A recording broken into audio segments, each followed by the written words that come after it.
for Reinforced Autoclaved Aerated Concrete, and it's a lightweight form of concrete that was used in building construction from the 1950s until the mid-1990s.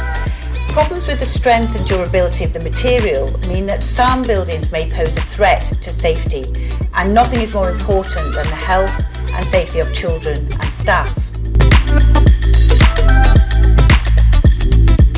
The industry's understanding of the risks of RAAC has evolved over time.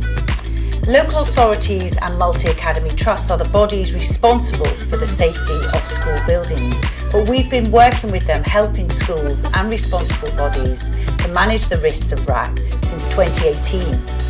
But recent cases have led us to lose confidence in the structural safety of some buildings containing the material. Of over 22,500 schools that we have across the country, we know of 156 confirmed cases with RAAC.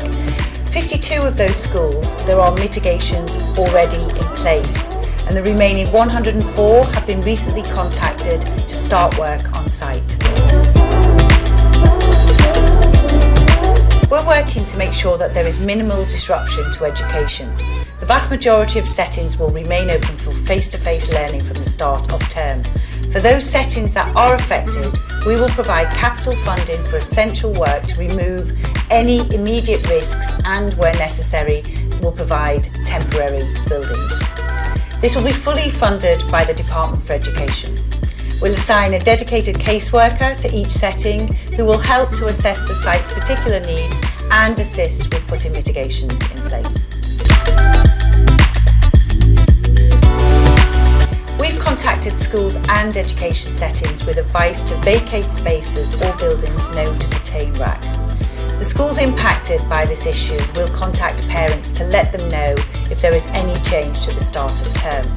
Most schools will be unaffected, and children should attend school as normal in September unless you hear differently from the school.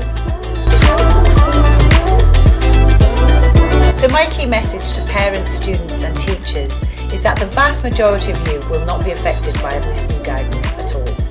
For those that are affected, the government is supporting your school so that disruption to education is kept to an absolute minimum. But the safety of students and all of those working in our schools is my #1 priority.